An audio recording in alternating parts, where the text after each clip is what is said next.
Very much, Mr. President.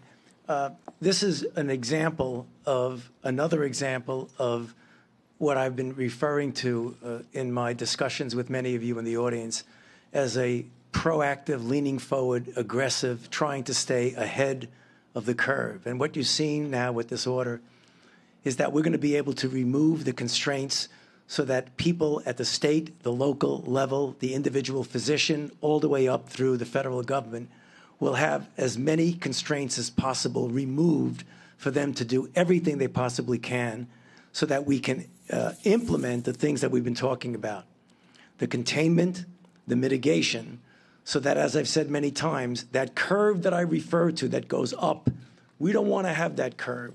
We want to suppress it down to that small mound. And I think what we've done today is something that is going to be a very important element in having us be successful in doing that. We still have a long way to go. There will be many more cases, but we'll take care of that. And ultimately, as the President said, this will end. But what's going on here today is going to help it to end sooner than it would have. Thank you.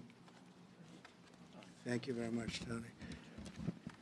If I could, some of these folks we know, they're celebrities in their own right. They're the biggest business people, the greatest retailers anywhere in the world, and one of them is Doug McMillan from Walmart. And I'd like to have Doug, if you would, say a few words, wherever you may be. Good, Doug, please. When we got the call yesterday from the White House, we were eager to do our part to help serve the country. And given what we're facing, that's certainly important to do. We should all be doing that. So we've been asked to make portions of our parking lot available in select locations in the beginning and scaling over time as supply increases so that people can experience the drive-through experience that the President described. We'll stay involved and do everything we can from a supply chain point of view to be of assistance. Thank you, sir. Thank you very much, sir. Appreciate it very much. I'll just stay right over here. And Richard, if you could come up, please. Richard, please.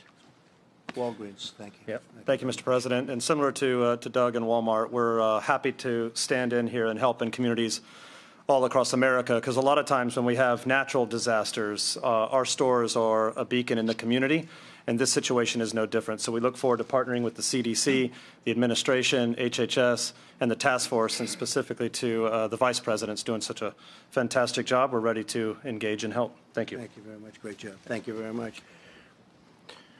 Brian Cornell, Target. Thank you, Brian. Thank you, please. Well, Mr. President, thank you for inviting us here today, along with our colleagues from Walmart and Walgreens and our partners at CVS. Normally, you'd view us as competitors, but today we're focused on a common competitor, and that's defeating the spread of the coronavirus. And we look forward to working with the administration to do our fair share to alleviate this growing threat. So thank you for including us today. In the near term, we're all committed to making sure we're keeping our stores open to serve the American consumer who's rapidly stocking up on household essentials, key food and beverage items that they need during this time, making sure we run safe stores and create an environment that's safe for our team members, making sure that they feel supported during this very critical time. So thank you for including us. Thank you very much. Great job.